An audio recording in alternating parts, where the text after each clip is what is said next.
Récemment, le gouvernement français a annoncé des mesures pour remettre ou tenter de remettre l'hôpital public sur pied. Parmi ces mesures, il y a une hausse de budget de 1,5 milliard d'euros. Il y a la reprise partielle de la dette des hôpitaux à hauteur de 10 milliards d'euros sur 3 ans. Et puis, il y a des primes une enveloppe pour acheter du matériel et puis aussi des primes pour les personnels qui travaillent en région parisienne. Patrick Pellouz, ce plan d'urgence, il est à la hauteur, selon vous, de la gravité de la situation ? Alors, pas du tout. Alors, pas du tout, parce qu'en fait, c'est un plan qui est fait pour la technostructure. C'est-à-dire qu'on a l'impression que la technostructure s'est fait plaisir. Elle a résolu une partie de ses problèmes.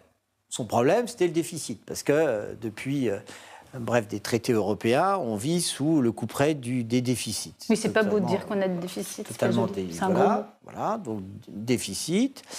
Et donc, les directeurs, là, ils réussissent à résoudre un de leurs problèmes, les déficits. Après, ils ont réussi, là, à faire un plan sans répondre aux demandes des professionnels, qui était une augmentation de salaire net de 300 € par mois.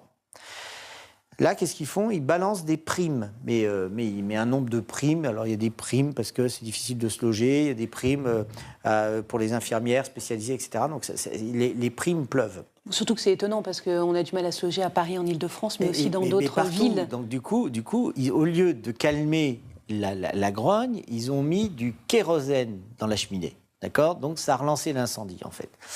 Et ça ne répond pas parce que ce qu'on demandait aussi, c'était des réouvertures de lits. Et vous remarquerez que dans leur plan, soigneusement et judicieusement. Alors, ils essayent, parce qu'ils se sont aperçus qu'en termes de com, ils ont fait une erreur. Donc là, ils rament un petit peu depuis en disant « Non, mais on va réouvrir des lits là où ce sera nécessaire ». Bon, l'année dernière, ils ont fermé 1800 lits, comme ça. C'est considérable. À l'assistance publique aux hôpitaux de Paris, à Paris, vous avez 900 lits qui sont fermés par manque de personnel.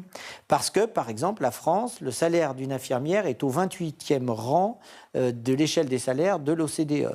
Donc, c'est terrible, le retard social. Et en fait, il n'y a rien pour le social et les personnels. Ce qui fait que tout le monde est très déçu, en fait, de ces annonces.